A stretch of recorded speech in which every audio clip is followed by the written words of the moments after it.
Good afternoon to all of you. आप सभी का बहुत बहुत स्वागत है। उम्मीद करती हूँ आप सभी बहुत अच्छे होंगे। सभी स्टूडेंट जल्दी से लाइव आ जाइए और चलिए सेशन को शुरू करते हैं।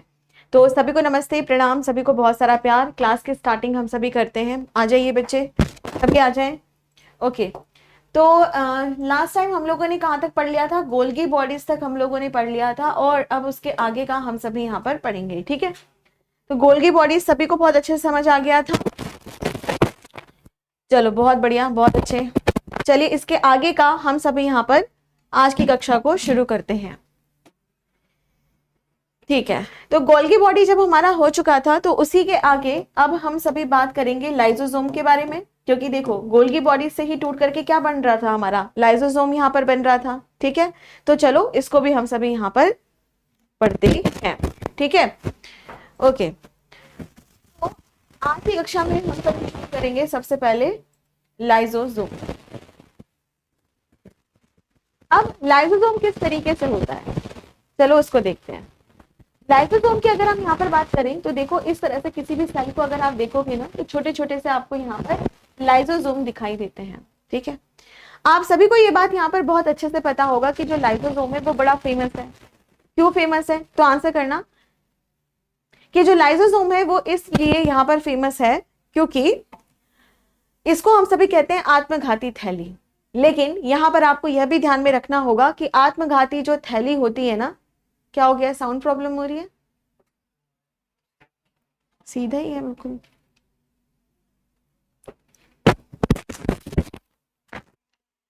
ठीक है, तो यहां पर आज हम बात करेंगे लाइसोसोम के बारे में। और लाइसोसोम की अगर आप यहां पर बात करते हो तो जो भी हमारा लाइसोसोम होता है वो आत्मघाती थैली के नाम से बहुत ज्यादा फेमस है।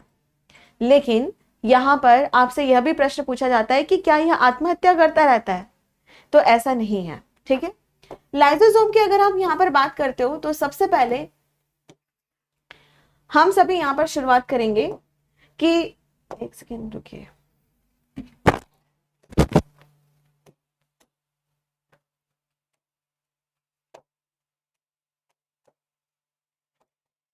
ठीक है, तो लाइसोसोम की हम सभी यहां पर शुरुआत करेंगे। तो सबसे पहले हम क्या समझेंगे कि जो भी लाइसोजाइम होता है, ठीक है, इसका काम क्या होता है? आंसर करना सेलुलर डाइजेशन। सेलुलर डाइजेशन, इसका काम क्या होता है? Cellular digestion. और हिंदी में इसे हम सभी कहते हैं कोशिकीय पाचन। कोशिकीय पाचन, ठीक है, इसको क्या कहा जाएगा? कोशिकीय पाचन। ठीक है, तो जब कभी भी हम लोग लाइसोसोम के बारे में बात करते हैं तो सबसे पहले बात आती है कि जो भी हमारा लाइसोसोम होता है उसका काम होता है कोशिकीय पाचन, सेलुलर डाइजेशन। अब यहाँ पर हम सभी बात करते हैं कि भाई ये जो सेलुलर डाइजेशन है ये है क्या? तो भाई अगर आप किसी भी सेल को देखते हो, किसी भी कोशिका को देखते हो, तो जो कोशिका में क्या है आपका? लाइसोसोम। तो जो भी यहाँ पर कण है, मॉलिक्यूल्स हैं, इनको डाइजेस्ट करना है, उनको यहाँ पर पचाना है, खा करके खत्म करना है, तो वह काम कौन यहाँ पर करेगा? लाइसोसोम ही यहाँ पर करेगा। ठीक है, अब यहाँ पर बात आती है कि भाई ये डाइजेशन कैसे करता होगा? तो डाइजेशन के लिए हमेशा हमें एंजाइम की जरूरत होती है। किसकी जरूरत होती है? यहाँ पर एंजाइम की जरूरत होती है। ठीक है, तो जब कभी भी हम सेलुलर डाइजेशन के बारे में बात करते हैं तो इनके पास पाया जाता है हाइड्रोलाइटिक एंजाइम। हाइड्रोलाइटिक एंजाइम्स इनके अंदर पाया जाता है और हिंदी में इसे कहा जाता है सेम यही हाइड्रोलाइटिक एंजाइम इनके अंदर पाया जाता है। ठीक है, तो ये होते क्या है? एक तरह के डाइजेस्टिव एंजाइम्स होते हैं, यानी जो पाचन करने में यहाँ पर मदद करते हैं। ठीक है, अब यहाँ पर पाचन किन किन चीजों का होगा? जो भी फूड है उसका पाचन होगा, जो भी भोजन होगा उसका यह पाचन करेंगे कोशिका के अंदर। ठीक है, इसके साथ ही यह जो पैथोजेंस होते हैं, कौन होते हैं? जो पैथोजेंस होते हैं, यानी कि जो रोगाणु होते हैं, उनको भी खा करके यह खत्म करते हैं। जैसे मान लो किसी भी कोशिका के अंदर कोई बैक्टीरिया चली गई, किसी भी कोशिका के अंदर कोई वायरस पहुंच गया, तो उसको भी खा करके कौन खत्म करेगा? तो आंसर करना लाइसोसोम ही यहाँ पर करता है, क्योंकि इसके पास क्या पाया जा रहा है? हाइड्रोलाइटिक एंजाइम यहाँ पर पाया जा रहा है। ठीक है, लेकिन कभी कभी क्या होता है कि जैसे यह सेल है, ठीक है। और कभी कभी क्या होता है कि जैसे ये लाइसोसोम्स है, इनके अंदर क्या भरा हुआ है यहाँ पर, हाइड्रोलाइटिक एंजाइम। पर कभी कभी क्या होता है कि ये रप्चर हो जाते हैं, कभी कभी ये कैसे हो जाते हैं, यहाँ पे रप्चर हो जाते हैं, कभी कभी ये फट जाते हैं। तो जब ये फट जाते हैं और अनियंत्रित तरीके से काम करने लग गए, तो उस टाइम पे आप क्या देखोगे कि इसका जो एंजाइम होगा वो बाहर निकलना शुरू हो जाएगा। एंजाइम क्या होगा, यहाँ पर बाहर निकलना शुरू हो जाएगा। तो जहां पर यह भोजन का पाचन करते थे, बैक्टीरिया का पाचन करते थे, वहीं पर ही ये क्या कर रहे हैं, अपनी ही कोशिका को खा करके खत्म कर रहे हैं। ठीक है। और जब ये अपनी ही कोशिका को खा करके खत्म करने लगता है, तब हम सभी इसे किस नाम से जानते हैं, suicidal bags of the cell. और तब हम इसे कहते हैं कोशिका की आत्महत्या थैलियां के नाम से हम सभी इसे जानते हैं। ठीक है। हम इसे एटम बम भी कह सकते हैं। एटम बम क्या होता है कि भाई जैसे आपने सुना ही होगा, नागासाकी में एटम बम फेंक दिया गया, जिसकी वजह से सब कुछ खत्म हो गया, वेजिटेशन खत्म, बिल्कुल खत्म। ठीक है। तो इसी वजह से इसको हम कई बार क्या कह सकते हैं, यहाँ पर एटम बम भी बोल सकते हैं। क्या बोल सकते हैं, एटम बम भी हम इसे बोल सकते हैं कि भाई सब कुछ खत्म, फिनिश, है ना। इसके अलावा ये सफाई कर्मचारी की तरह भी काम करता है कि मान लो अगर कोई कोशिका खराब हो गई, उसको पता है कि भाई खराब हो गई है, तो ये क्या करेगा, उसको भी खा के खत्म कर देगा। तो इसके वेंजर्स यानी सफाई कर्मचारी के नाम से भी हम सभी इसे जानते हैं। तो ऐसे अलग अलग इसके नाम यहाँ पर हो सकते हैं। तो हमने यहाँ पर क्या देखा कि भाई जो लाइसोसोम होता है वह कोशिकीय पाचन करता है। मेन इसका क्या काम है, यहाँ पर कोशिकीय पाचन करने का, मतलब सेलुलर डाइजेशन करने का। हाइड्रोलाइटिक एंजाइम इसके अंदर पाया जाता है जिसकी मदद से यह पाचन करता है। पर अगर यह अनियंत्रित तरीके से काम करने लग जाए तो हम इसे कहते हैं आत्मघाती की थैलियां, एटम बम या फिर सफाई कर्मचारी के नाम से भी इसे हम जानते हैं। तो ये तो था मेन। ठीक है। लेकिन अब इसको थोड़ी से हम सभी थ्योरी के रूप में भी यहाँ पर पढ़ते हैं। चलो अब थ्योरी की तरह भी हम सभी इसे यहाँ पर देखते हैं। ठीक है। तो क्या लिखा हुआ है, तो सबसे पहली बात यहाँ पर कि भाई जो भी यहाँ पर कोशिका पाई जाती है, कोई भी अगर आप यहाँ पर कोशिका देख रहे हो, ठीक है, तो जो कोशिका होती है वो कैसी होनी चाहिए, यूकैरियोटिक होनी चाहिए। ठीक है। यूकैरियोटिक में पाई जाएगी, प्रोकैरियोटिक में नहीं पाई जाती।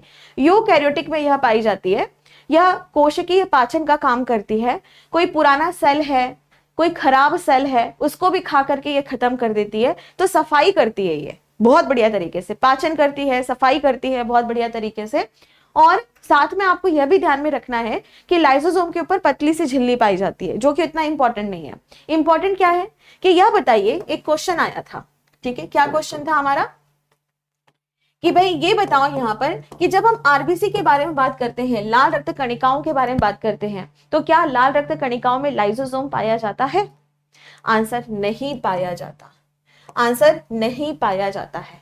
तो लाइसोसोम में अगर आप देख रहे हो तो लाइसोसोम नहीं पाया जाता है। तो हम एक चीज नोटिस कर रहे हैं कि जब कभी भी हम लाल रक्त कणिकाओं को देखते हैं तो माइटोकॉन्ड्रिया भी इसमें नहीं है, न्यूक्लियस भी इसमें नहीं है, और अब लाइसोसोम भी इसमें नहीं पाया जा रहा है। ठीक है। तो यहां से क्वेश्चन पूछा गया था। तो आपको बताना है कि लाइसोसोम में अगर हम देखें, आरबीसी को अगर हम देखें तो उसके अंदर आप सभी को लाइसोसोम नहीं दिखाई देता है। ठीक है।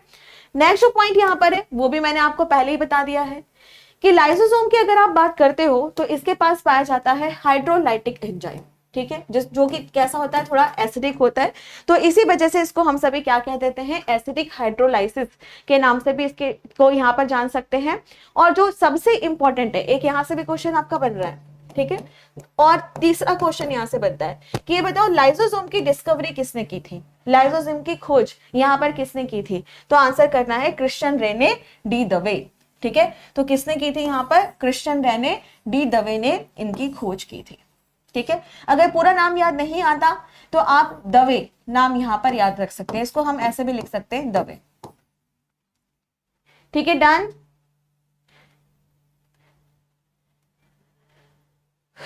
ठीक है, बहुत अच्छे, क्लियर है बच्चों, समझ आ गया। तो हम सभी ने यहां पर क्या देखा, पहले नंबर पर पहला क्वेश्चन कि भाई ये बताइए कि क्या आरबीसी में लाइसोसोम होता है? नहीं। फिर हमने देखा लाइसोसोम में कौन सा एंजाइम होता है, हाइड्रोलाइटिक, और इसकी खोज किससे की थी, तो आंसर करना है कृष्ण दवे ने इसकी खोज यहाँ पर की थी। ठीक है, नेक्स्ट यहाँ पर पॉइंट आता है कि भाई ये बताइए कि जो भी हमारा लाइसोसोम होता है उसको आत्मघाती थैली के नाम से क्यों यहाँ पर जानते हैं, क्योंकि यह ऑटोलाइसिस कर लेता है। क्या कर लेता है, ये ऑटोलाइसिस कर लेता है। अब ऑटोलाइसिस क्या है, कुछ बच्चे बोलने लगेंगे कि मैम ऑटोलाइसिस क्या है। ऑटो मतलब स्वयं, लाइसिस का मतलब क्या होता है, खत्म कर देना, खत्म कर देना। ठीक है, तो ऑटोलाइसिस, ऑटो का मतलब होता है स्वयं, लाइसिस का अर्थ होता है विनाश करना। तो जब ये अपनी ही कोशिका का विनाश कर रहा है, ठीक है, तो ऑटोलाइसिस कर रहा है, और इसी वजह से इसको क्या कहा जाता है, आत्मघाती थैली के रूप में जाना जाता है, सुसाइडल बैग के रूप में जाना जाता है। इसके अलावा इसे हम सभी एटम बम भी कहते हैं, इसके वेंचर्स भी कहते हैं। ठीक है, यानी सफाई कर्मचारी के नाम से भी हम इसे जानते हैं। बस खत्म। ठीक है, अब इसके आगे नेक्स्ट पॉइंट की ओर यहां पर बढ़ते हैं। अब नेक्स्ट जो यहां पर पॉइंट आता है वो ये कि यह बताइए, क्या कह रहे हो बच्चों, बेटा अल्टमैन यहां पर नहीं आएंगे, यहां पे कृष्ण दवे आएंगे। ठीक है, कृष्ण दवे ने इसकी खोज यहां पर की है।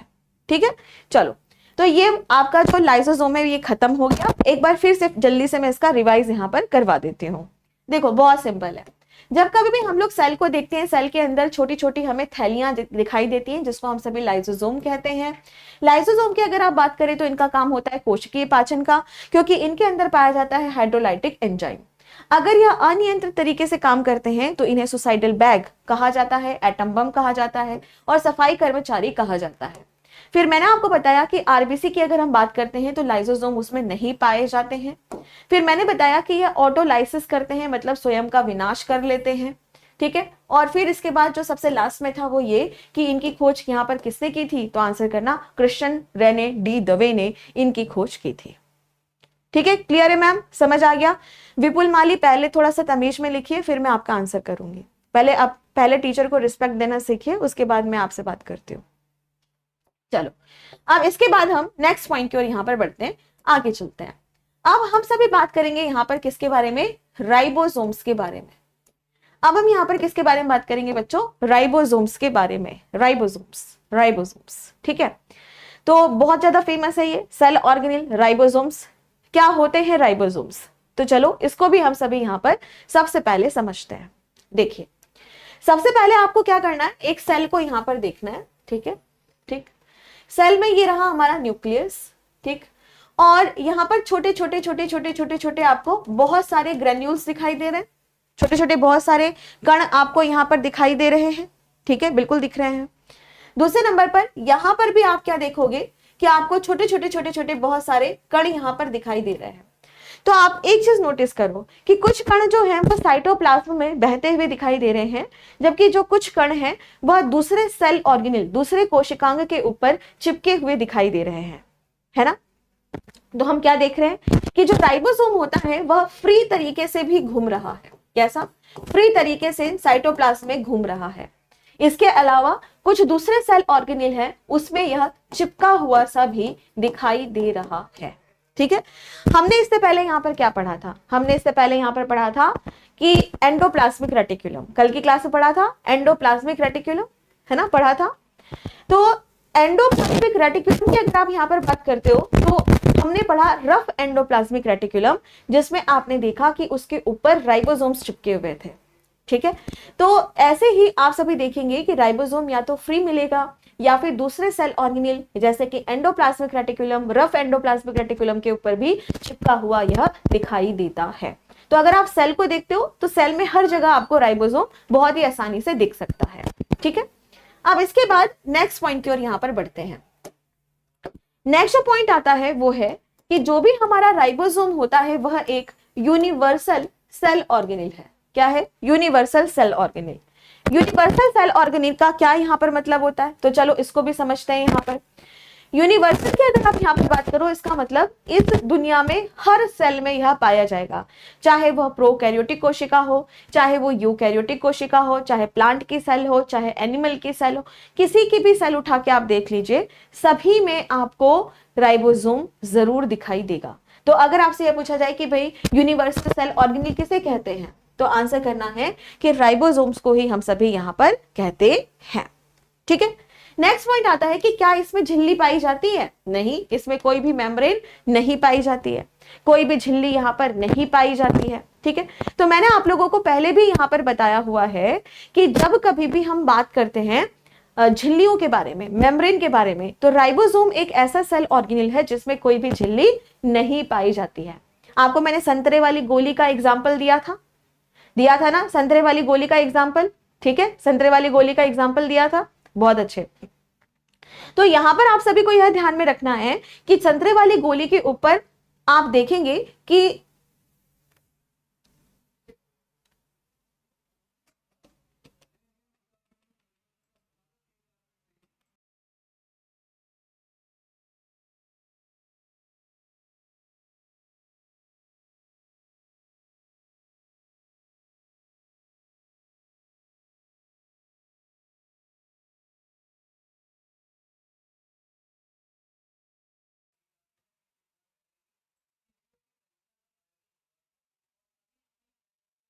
राहुल, एक बात मैं आपको बोलती हूँ, मैं आपको सस्पेंड करा रही हूँ। ठीक है, सस्पेंड कराऊंगी राहुल मैं आपको।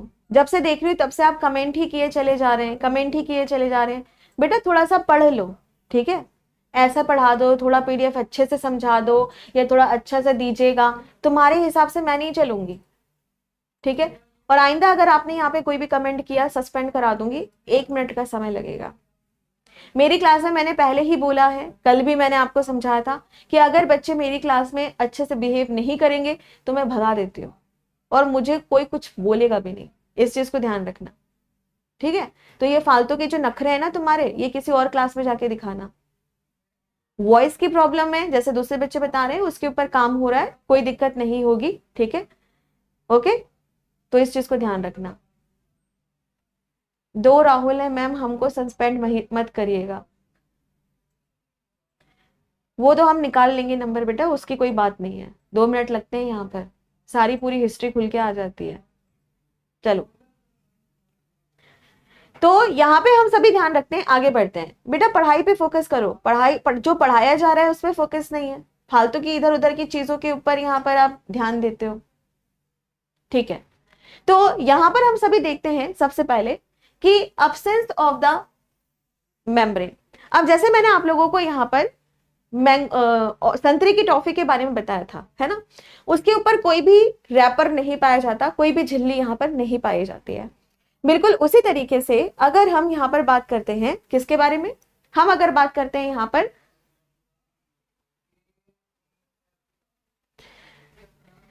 विपुल, एक बात बताओ बेटा, तुम पढ़ाई क्यों नहीं करते हो और थोड़ा सा कॉमन सेंस क्यों नहीं लगाते हो, मुझे ये बताओ।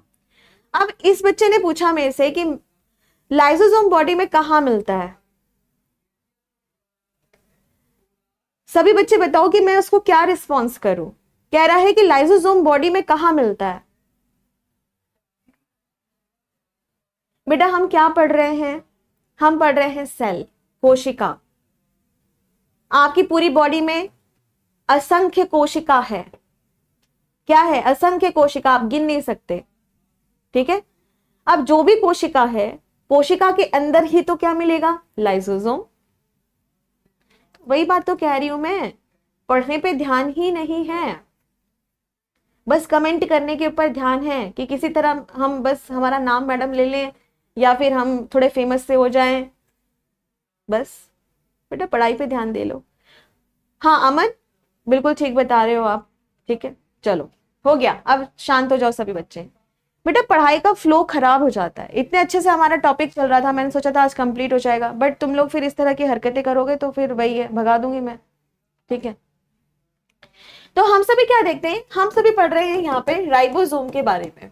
किसके बारे में? राइबोसोम के बारे में। ठीक है, राइबोसोम की अगर आप यहाँ पर बात करते हो तो जो राइबोसोम होता है ये यूनिवर्सल सेल ऑर्गेनेल है। यूनिवर्सल मतलब जो हर जगह पाया जाता है, सर्वव्यापी, हर जगह पाया जाता है।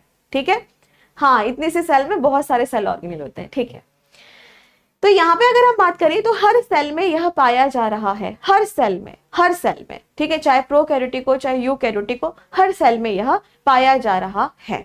ठीक है, ओके डन। चलो अब इसके आगे हम नेक्स्ट पॉइंट की ओर यहाँ पर बढ़ते हैं, अब्सेंस ऑफ द मेम्ब्रेन। इसके ऊपर कोई भी झिल्ली नहीं पाई जाती है, इसके ऊपर कोई भी झिल्ली नहीं पाई जाती है। ये भी हमने पढ़ा है, जैसे मैंने आपको बताया था ना संतरे वाली टॉफी के बारे में कि भाई संतरे वाली टॉफी पे कोई भी झिल्ली नहीं होती, ऐसे इसके ऊपर भी कोई भी झिल्ली, कोई भी आवरण नहीं पाया जाता है। ठीक है, अब हम बात करते हैं, it is the smallest cell organelle, यह सबसे छोटा कोशिकांग होता है। और यहां पर यह है मोस्ट इंपॉर्टेंट। यहां से बहुत बार प्रश्न आपका पूछा है कि ये बताइए कि अगर आप किसी भी सेल को देखते हो तो सेल के अंदर सबसे छोटा कोशिकांग कौन सा होता है, सबसे स्मॉलेस्ट सेल ऑर्गेनेल कौन सा होता है, और तब आपको आंसर करना है राइबोसोम।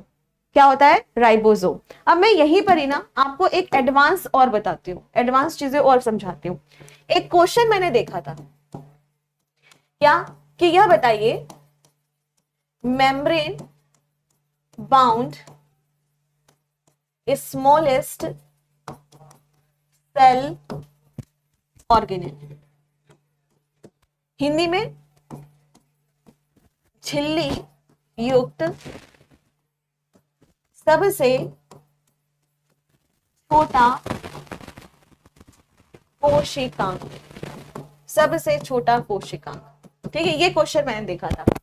अब यहां पर आप देखो कि सबसे छोटा कोशिकांग कौन सा है? राइबोसोम। बच्चे पढ़ के चले जाते हैं, अरे हाँ सबसे छोटा जो है वो है राइबोसोम, राइबोसोम, राइबोसोम। और जो क्वेश्चन है वो क्या है? झिल्ली युक्त सबसे छोटा कोशिकांग। अब यहाँ पे ना दिमाग लगाओ कि इसका आंसर राइबोसोम नहीं है। गलत बेटा, गलत गलत बता रहे हो, इसका आंसर राइबोसोम नहीं है। क्यों? राइबोसोम में तो झिल्ली होती ही नहीं है ना। देखो फंस गया ना, यहीं पे फंस गया आप। देखो बच्चों, राइबोसोम में तो झिल्ली होती ही नहीं है, तो सबसे छोटा कोशिकांग राइबोसोम है, पर उसमें तो झिल्ली है ही नहीं। क्वेश्चन क्या पूछा? झिल्ली युक्त सबसे छोटा कोशिकांग। अब क्या करें? Very good Manjesh, very good, बहुत बढ़िया। तब आपको आंसर करना है हमारा लाइसोसोम, लाइसोसोम। और आप लिख के ले लो, ये क्वेश्चन आने वाले एग्जाम्स में, आप किसी भी एग्जाम की तैयारी कर रहे हैं, ये क्वेश्चन पूछेगा। ठीक है ना, मजेदार। और बेटा इसको लिख लो, मोस्ट से भी most important, super duper important. ठीक है, सुपर डुपर इंपॉर्टेंट ये है। ठीक है, तो यहाँ पे हमने बना दिया है दिल, और यहाँ पे लिखो super duper important, super important. आई बात समझ? ठीक है, डन, समझ आ गया। चलो अब आगे नेक्स्ट पॉइंट की ओर यहां पर बढ़ते हैं, आगे यहां पर चलते हैं। अब हम यहां पर जब राइबोसोम के बारे में बात करते हैं तो बात आती है कि यह बताइए कि राइबोसोम जो है उसका काम क्या है, राइबोसोम का क्या यहां पर काम होता है। आंसर करना है इसके फंक्शन के बारे में, इसके कार्य के बारे में, कि भाई राइबोसोम क्या यहां पर कार्य करता है। आंसर करना कि राइबोसोम का काम होता है synthesis of proteins, synthesis of proteins मतलब प्रोटीन का संश्लेषण करना, प्रोटीन का संश्लेषण करना। ठीक है, अब प्रोटीन का संश्लेषण मतलब होता है बेटा बनाना, प्रोटीन का यहाँ पे बनाना। ये जो बार बार रिपीटेट कर रहा है ना, इसको ब्लॉक कर दो। तो यहाँ पे अगर हम बात करते हैं तो इसका क्या मतलब है? यहाँ पर प्रोटीन का संश्लेषण करना। ठीक है, अच्छा रहने दो, रहने दो। ये नीचे यहाँ पे एक बच्चा है सुधांशु कुमार गुप्ता। बेटा क्या कहना चाह रहे हो, क्या चाहिए आपको, क्या चाह रहे हो? ये लास्ट टाइम है, आगे से इस तरह के मैसेजेस यहाँ पे नहीं आने चाहिए। ठीक है, चलो। तो यहां पर हम सभी क्या देखेंगे कि जब हम कभी भी हम बात करते हैं प्रोटीन के बारे में, तो जो प्रोटीन का संश्लेषण यहां पर होता है वो कौन करता है? राइबोसोम यहां पर करता है। ठीक है, और इसी वजह से राइबोसोम को क्या कहा जाएगा? Protein factories of the cell, of the cell. इसीलिए इनको क्या कहा जाता है? कोशिका का प्रोटीन कारखाना, कारखाना कहा जाता है, प्रोटीन का कारखाना इनको कहा जाता है। ठीक है, ओके डन। ठीक है डन बच्चों।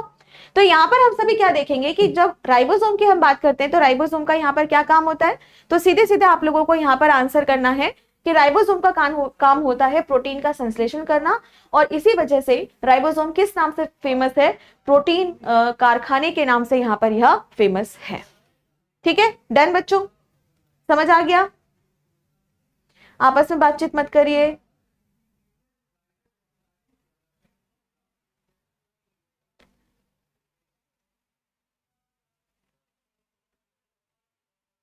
डन है बेटा, यहां तक क्लियर है? चलो बहुत अच्छे।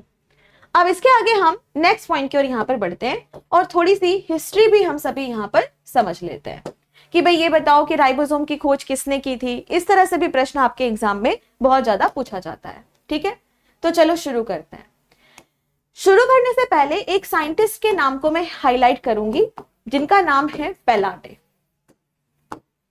पेलाटे, ठीक है प्यारे बच्चों, अगर आपसे नॉर्मली पूछता है कि राइबोसोम की खोज किसने की, या जो राइबोसोम है उसको सबसे पहले किसने देखा, या राइबोसोम शब्द जो राइबोसोम नामकरण है वह किसने दिया, आपको सीधे सीधे किसके शरण में जाना है, पेलाटे।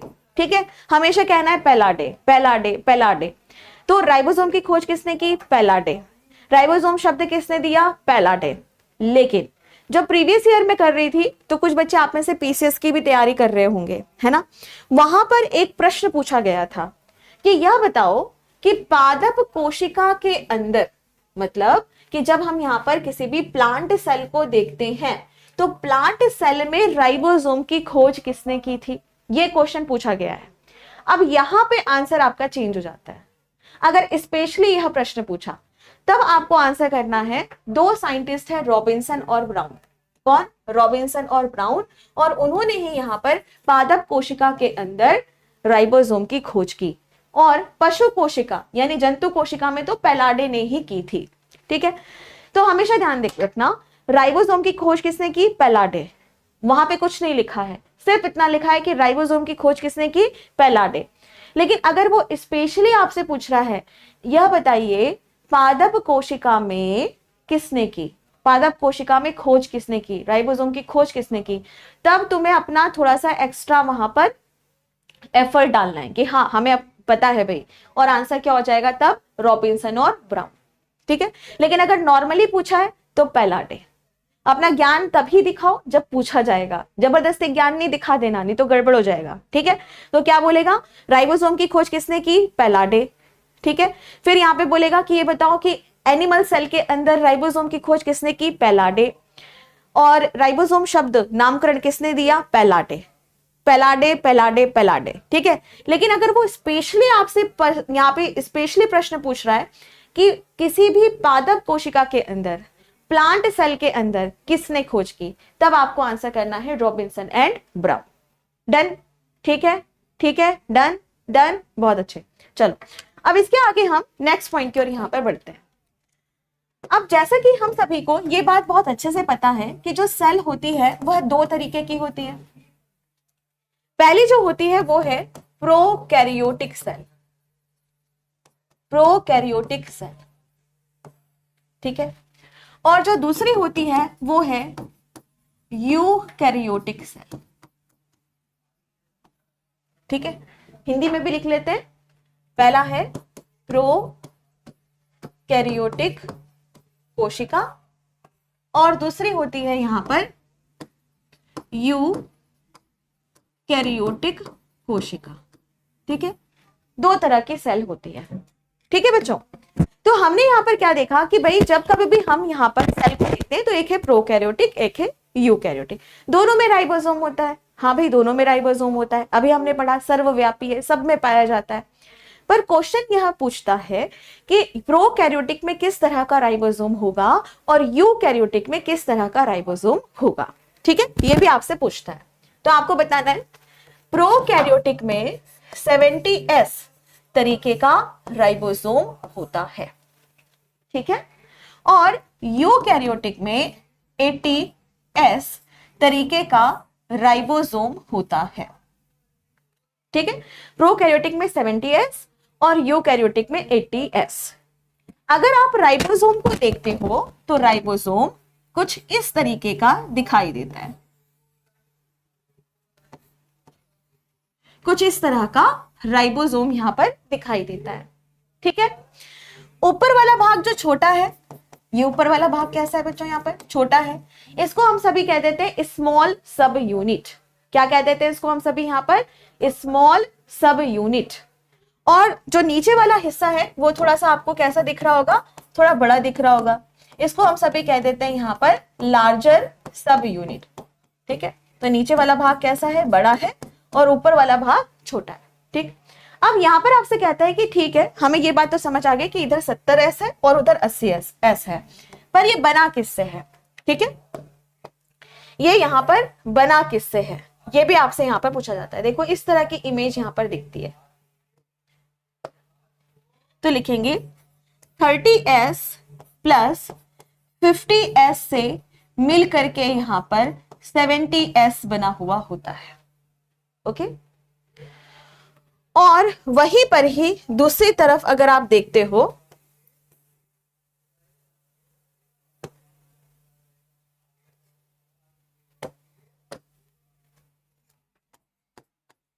फोर्टी प्लस 60S से मिलकर के 80S बनता है। ठीक है, अब यहां पे आप सभी क्या कहोगे कि मैम ये तो कैलकुलेशन गलत हो गई, 5 और 3, यहां पे तो 80 होना चाहिए था, यहां पर तो 100 होना चाहिए था, मैम ऐसा क्यों हो गया, है ना, मन में आ रहा होगा, है ना, कि देखो ऊपर वाला जो है वो है 30S, नीचे वाला है 50S, इन दोनों से मिलकर के 70S बनेगा। इसी तरीके से यहां पर ये है 40S और ये है 60S, और इन दोनों से मिलकर के 80S बनेगा। अब आप कहोगे कि मैम कैलकुलेशन में तो दिक्कत हो गई यहां पर। ठीक है, ठीक है बेटा, कोई बात नहीं, सुधांशु पढ़ लो बेटा, कोई बात नहीं, पढ़ाई पे ध्यान दो। तो यहाँ पर हमने क्या देखा कि यूकैरियोटिक में 70S और यूकैरियोटिक में 80S और प्रोकैरियोटिक में 70S हमें दिख रहा है। पर हम क्या देख रहे हैं कि ऊपर वाली जो सब यूनिट है छोटी वाली वो है 30S, नीचे वाली है 50S, और जोड़ने पर आ रहा है 70, पर आना कितना चाहिए था, यहाँ पर ज्यादा आना चाहिए था। तो ध्यान रखो, अब हम यहाँ पर बात करेंगे कि ये जो S है इसका क्या मतलब होता है। पहले इसके ऊपर फोकस करते हैं। S का मतलब होता है स्वेडबर्ग यूनिट। S का क्या मतलब होता है, S की अगर आप बात करें, इसको हम सभी कहते हैं स्वेडबर्ग, अरे भाई क्या हो रही है, स्वेडबर्ग यूनिट कहते हैं, स्वेडबर्ग इकाई हम इसे कहते हैं। ठीक है,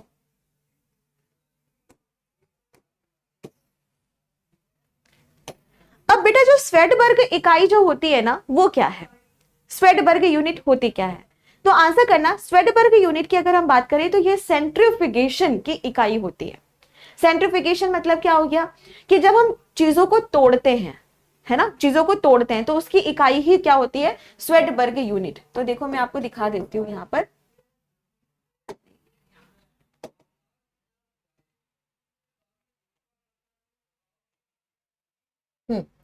अब देखो यहां पर Svedberg unit, Svedberg unit all prokaryotes have 70S, और S का मतलब होता है यहाँ पे स्वेडबर्ग यूनिट जो कि राइबोसोम्स को यहाँ पर बनाता है।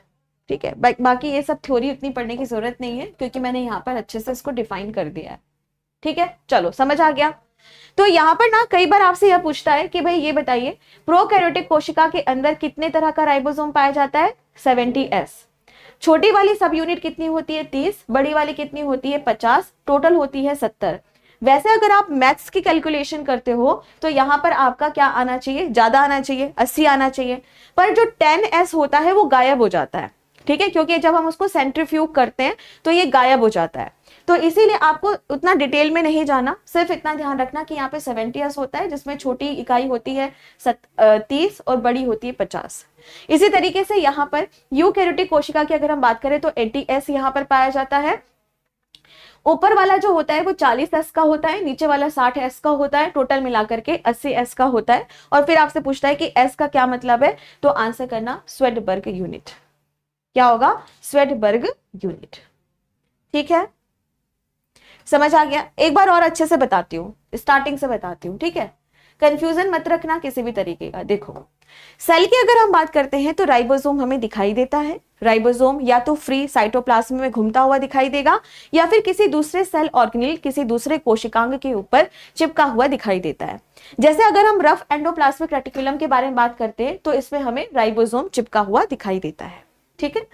फिर मैंने आपको क्या बताया कि जब हम राइबोसोम के बारे में बात करते हैं तो इसका मुख्य काम होता है प्रोटीन सिंथेसिस का, मतलब प्रोटीन का संश्लेषण करना, और इसी वजह से इनको प्रोटीन फैक्ट्री यानी प्रोटीन का कारखाना के नाम से भी जाना जाता है।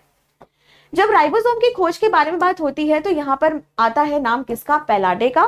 पैलाडे ने ही यहाँ पर राइबोसोम की खोज की थी और यह नामकरण, राइबोसोम नामकरण भी पैलाडे ने ही किया था। अगर आपसे स्पेशली पूछा जाता है कि भाई ये बताओ कि जो पादप कोशिका होती है, पादप कोशिका के अंदर राइबोसोम की खोज किसने की, तब आपको आंसर करना है रॉबिन्सन एंड ब्राउन। नहीं तो हमेशा आपको क्या ध्यान रखना है यहाँ पर? पैलाडे। उसके बाद नेक्स्ट कि हमारे पास दो तरह की सेल हैं, प्रोकैरियोटिक, यूकैरियोटिक। प्रोकैरियोटिक की अगर आप बात करते हो तो प्रोकैरियोटिक में 70S तरीके का राइबोसोम पाया जाता है, जबकि यूकैरियोटिक में 80S तरीके का राइबोसोम पाया जाता है। और यहाँ पे S का मतलब होता है स्वेडबर्ग यूनिट। क्या होता है? Svedberg unit. ठीक है, डन, समझ आ गया सभी को? यहां तक क्लियर है?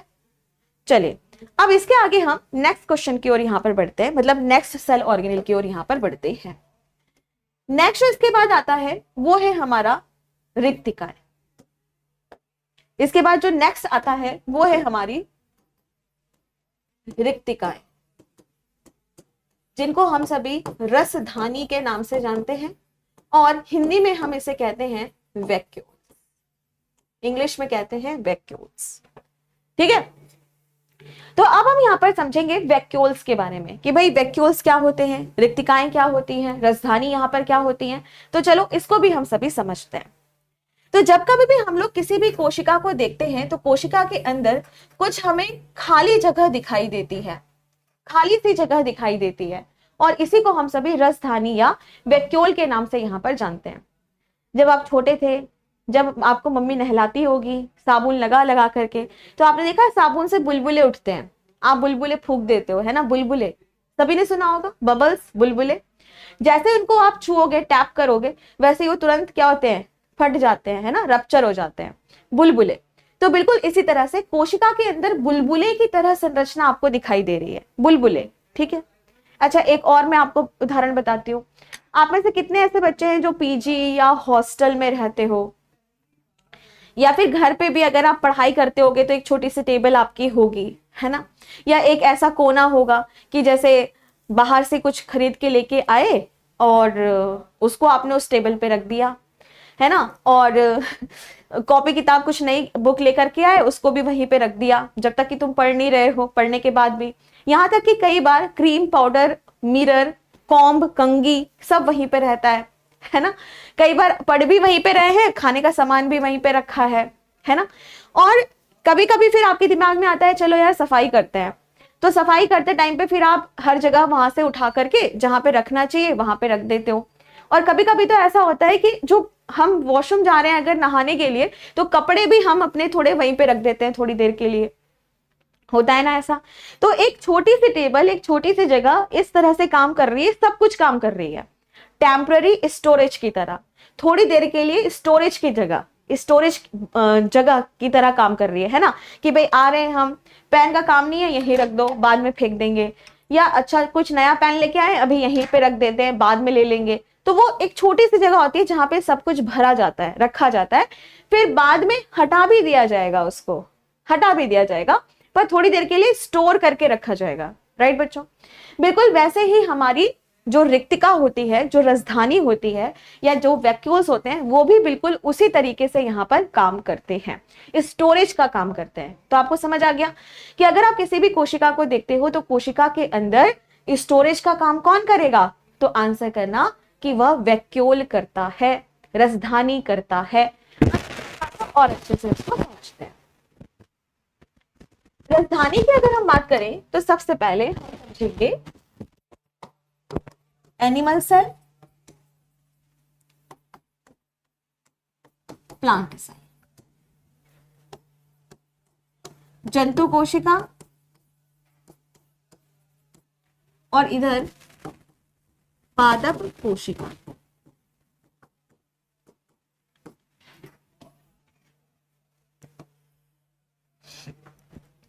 अब कई बार को यह लगता है यहां पर कि पादप कोशिका में वैक्यूल होता ही नहीं, कई बार लोगों को यह लगता है, पर ऐसा नहीं है, दोनों में पाया जाएगा। और जो लोअर एनिमल होते हैं, जैसे कि अगर आप प्रोटोजोआ के बारे में बात कर रहे हो, जैसे हमारे अमीबा हो गया, पैरामीशियम हो गया, है ना, इन सब की अगर आप बात कर रहे हो तो इसमें तो बहुत ही अच्छे से वैक्यूल्स दिखाई देते हैं। ठीक है, तो सबसे पहले हम बात करते हैं जंतु कोशिका के बारे में। जंतु कोशिका को अगर आप देखते हो तो यहां पर जो वैक्यूल्स होंगे वो काफी छोटे छोटे होंगे और संख्या में ज्यादा होंगे। ठीक है बेटा, आवाज की दिक्कत हो रही है, इसको हम ठीक करवा ही रहे हैं, अगर और ज्यादा दिक्कत होगी तो कल माइक ही चेंज करवा दूंगी, तुम लोग परेशान मत हो बच्चों। और अगर हम यहाँ पर बात करते हैं प्लांट सेल के बारे में, तो प्लांट सेल में आप क्या देखोगे, बहुत ही बड़ी बड़ी सी और संख्या में कम रसधानी हमें यहाँ पर दिखाई देती है। ठीक है, तो हम क्या देखते हैं कि जब हम जंतु कोशिका को देख रहे हैं तो यहाँ पर जो वैक्यूल्स है इनकी जो संख्या है वो बहुत ज्यादा है। ठीक है, और जो आकार है, जो साइज है वो कैसा है बेटा, काफी छोटा छोटा सा है ना, है ना, है ना, दिख रहा है। यहां पर आप क्या देख रहे हो कि जो संख्या है वो काफी कम है और जो आकार है वो ज्यादा बड़ा है, ज्यादा बड़ा है। देख पा रहे, यहां से क्वेश्चन पूछता है। ठीक है, क्या कि यह बताइए कि जो जंतु कोशिका और पादप कोशिका होती है, तो जंतु कोशिका में अगर रसधानी पाया जा रहा है तो उनकी संख्या कैसी होगी, पौधों के कंपैरिजन में ज्यादा होगी, और आकार कैसे होगा, छोटा छोटा होगा। लेकिन अगर हम बात करते हैं पादप कोशिका के बारे में, तो पादप कोशिका में आप सभी क्या देखेंगे कि संख्या कम होती है और आकार ज्यादा बड़ा बड़ा होता है। अच्छा, एक मैं तुमसे और क्वेश्चन पूछती हूँ, कल मैंने न्यूक्लियस पढ़ाया था, केंद्रक पढ़ाया था बच्चों, है ना, और जो केंद्रक था पादप कोशिका का वो कहाँ था, याद करो, याद करो, कहाँ था, कहाँ था, बताओ बताओ बताओ, जल्दी बताओ, कहाँ था, किनारे की ओर।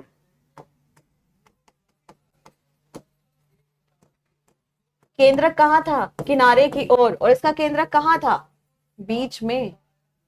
याद आया, किनारे की ओर। हाँ, तो यहां पर अगर आप इसके केंद्रक के बारे में बात करते हैं तो केंद्रक कैसा था, पेरीफेरल, किनारे की ओर। तो यही से ही आपका एक और क्वेश्चन बन गया। क्या क्वेश्चन बन गया कि यह बताइए कि जब हम यहां पर किसी भी पादप कोशिका को देखते हैं, जब हम किसी भी यहां पर प्लांट सेल को देखते हैं, तो इसका जो न्यूक्लियस होता है, केंद्रक होता है, ये किनारे की ओर क्यों होता है, बताओ। तो आंसर करना, इसलिए होता है क्योंकि बीच में बहुत सारी खाली जगह कौन घेर लेता है। देखो इतनी बड़ी वैक्यूल है, इतनी बड़ी वैक्यूल है, तो ये क्या है, वैक्यूल, रसधानी। तो ये काफी बड़ी होती है ना, बहुत बड़ी होती है, तो ये काफी जगह बीच की घेर लेती है। तो बेचारा जो न्यूक्लियस होता है वो कहां चला जाता है, किनारे की ओर शिफ्ट हो जाता है। ठीक है, ये इंपॉर्टेंट है, यहां से प्रश्न पूछता है। यहाँ पे भी बना देते हैं दिल विल। ठीक है, समझ आ गया, डन, चलो बहुत बढ़िया। अब इसके आगे नेक्स्ट पॉइंट की ओर यहाँ पर बढ़ते हैं, आगे चलते हैं।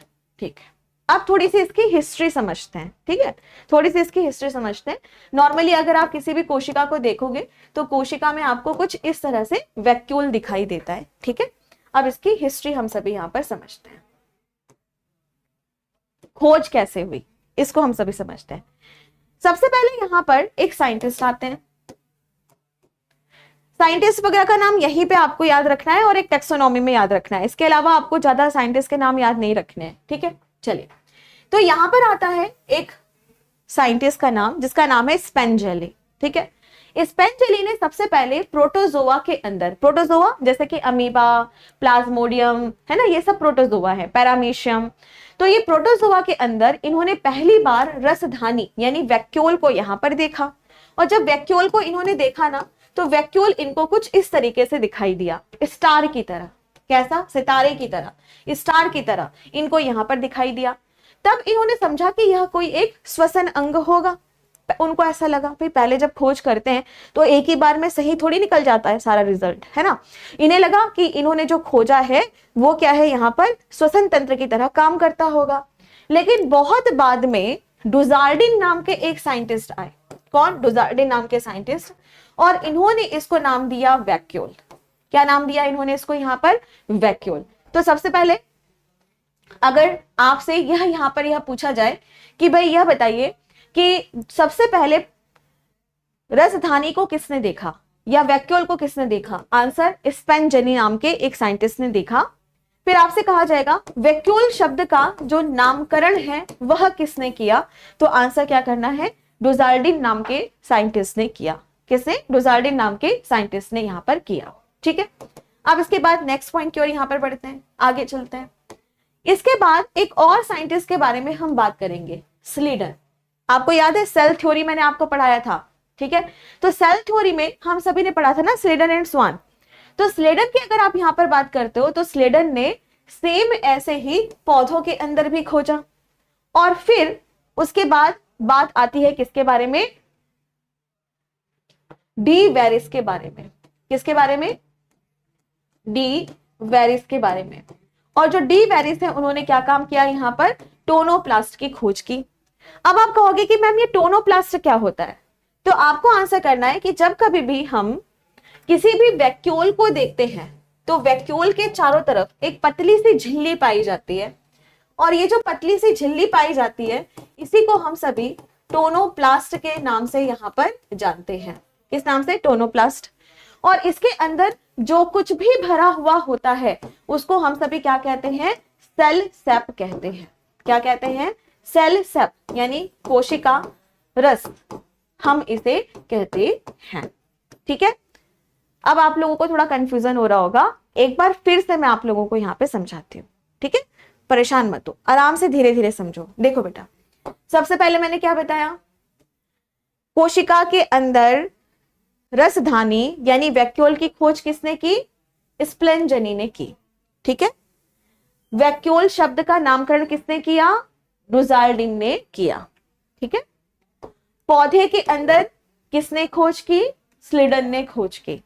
ठीक है, और अगर हम किसी भी रसधानी को देखते हैं, किसी भी वैक्यूल को अगर हम देखते हैं तो जो हमारा वैक्यूल होता है उसके चारों तरफ एक लेयर पाई जाती है। सिंपल सी बात है, एक पतली सी झिल्ली यहां पर पाई जाएगी।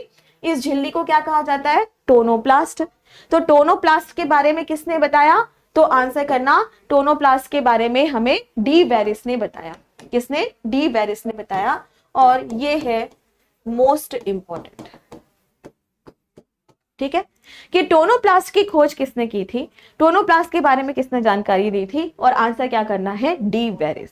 ये इंपॉर्टेंट है, यहां से आपका प्रश्न बनता है। और काम क्या है इसका? स्टोरेज। और भी बाकी काम करता है पर मेन काम क्या है इसका? यहां पर स्टोरेज। ठीक है, डन। चलो, तो ये खत्म हो गया। अब इसके बाद आपका कल ये टॉपिक पूरा कंप्लीट हो जाएगा। कल हम सभी पढ़ेंगे क्लोरोप्लास्ट के बारे में, फिर हम सभी पढ़ेंगे सेंट्रोजोम्स के बारे में। ठीक है, तो ये 2-3 हमारे सेल ऑर्गेनेल्स रह रहे हैं, उसके बाद ये पूरा खत्म। ठीक है, पूरा खत्म।